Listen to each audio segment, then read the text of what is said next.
Are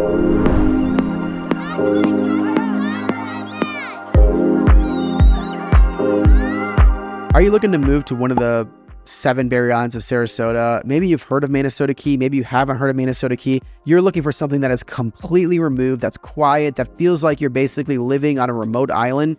Manasota Key might be that choice for you. In this video, I'm going to give you a detailed overview of what Manasota Key is and how it relates to all the other islands within Sarasota. So let's dive right in. Manasota Key is an 11-mile long island. It has the Gulf of Mexico, of course, out to the west. It's got Lemon Bay on the east. It's about 800 households, 1,500 residents that make up Manasota Key, primarily single-family homes. Manasota Key, actually, again, is in both Sarasota County and Charlotte County. So Charlotte County is kind of like on the north side, you have Manatee and Sarasota. On the south, we have half the island on Sarasota County, the other half in Charlotte County. On the southern end is where you'll probably find a lot more of that commercialized stuff. You'll find some restaurants and you'll find more condos, beachfront condos, as well as some like motel style condos. You have Stump Pass. It's a wonderful park on the very south side of the island.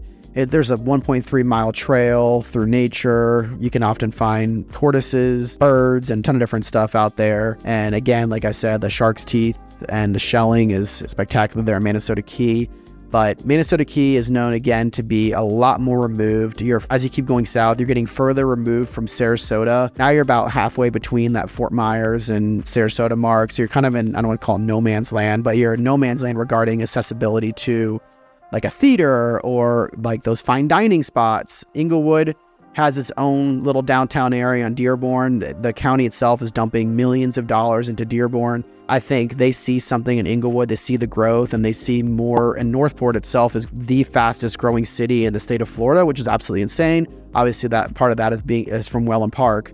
But Englewood, Manasota Key, Welland Park, there's a lot going for it. As Welland Park grows, going to push a lot more people into Manasota Key. That's going to be the main beach, especially as the road is developed and pushed through from Welland Park out to Englewood. So there's a lot of things that are going to be coming in the future for Englewood. And right now, if you're living on Manasota Key, you're probably going to go to downtown Welland. You're going to go to downtown Venice as your main hub. So it still feels very removed, very quiet, and there's still some tremendous value there on Manasota Key. You could find condos on the key itself for in the 300s, and you can find single family homes starting well under $1 million and then working them way up there. Obviously, if you find like a new home that's beachfront or something. With all that being said, I hope this gives you some really good insight to the makeup, the feel, the culture of these 7 islands.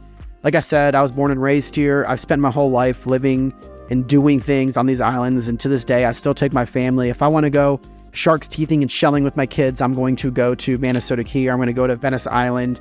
If I want to go and feel removed, I'm going to go to Longboat Key most likely, and I'm going to find a beach access there on Longboat Key and set up shop and let my kids just run on the beach. If I want to go by myself and go put my headphones in and sit down and read a book or walk, and it might feel like more natural, I might go to North Lido, easily accessible on and off the island there from downtown Sarasota.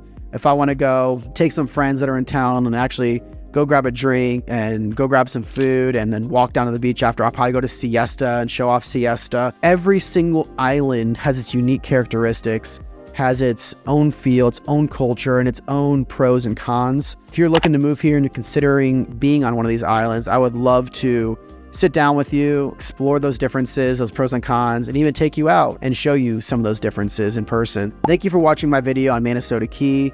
I hope that it was valuable information. And obviously, if you have any questions at all or want any more information, please don't hesitate to reach out.